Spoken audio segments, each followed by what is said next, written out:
Players and coaches, welcome to the Solinco Hyper G tennis string review. If you go on to enjoy videos such as this, unbiased tennis string reviews, hit that subscribe button. I also stream on Twitch Mondays and Fridays, 7 p.m. Central Time.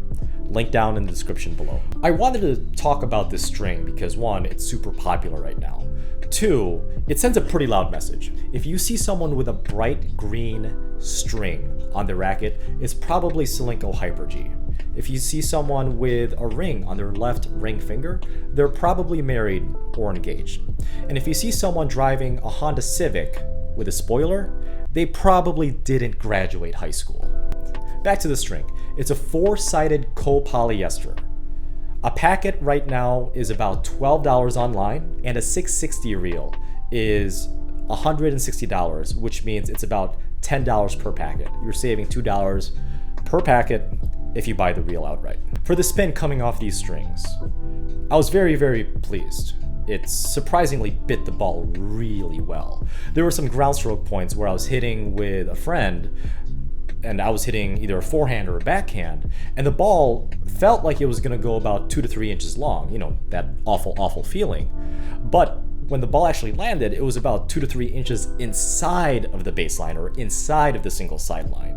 There were some times where if you strike the ball just right with these strings, it's just gonna dip down. Just like with the second serves, it's gonna have that extra dip and it's gonna kick out or slice wide, depending if you're lefty or righty, just because it has that extra bite, probably because of the 4-sided texture of the copoly to the ball.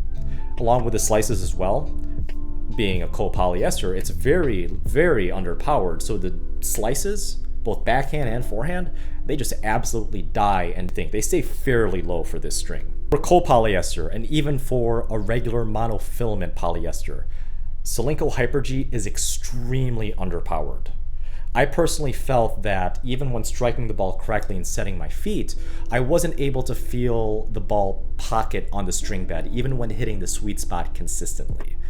That really shouldn't be a problem if you go into playing with the string thinking it's extremely underpowered. It's just not surprising. That's how any type of polyester is. But I was just taken aback at how low powered this actually felt on the tennis court. When it comes to the first serves, assuming you're hitting flat first serves, it actually felt fine. You're able to swing fairly fast and confidently without any irrational fear of your first serve flying along. Surprisingly though, the sound coming off the racket, even though it did feel hollow, didn't feel tingy at all. It had a nice solid thump to it if you guys are more audio types of people. Watch this.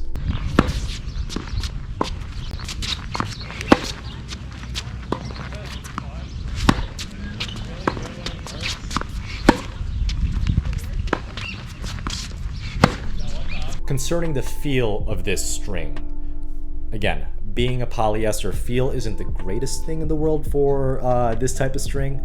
When I was attempting some drop shots, I felt like I needed to kind of give my drop shots just a little bit more oomph for the fear of the ball just hitting the net tape or hitting the bottom of the net. When it comes to volleys or even low volleys, it actually felt fine. Even if my volleys didn't connect to the sweet spot, it died a little bit short, but it still felt really solid at the net.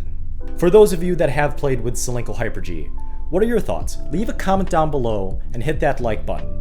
And also, feel free to give suggestions on what tennis string I should review next. I've got quite a bit on my mind, but I want to hear from you guys what you want to see.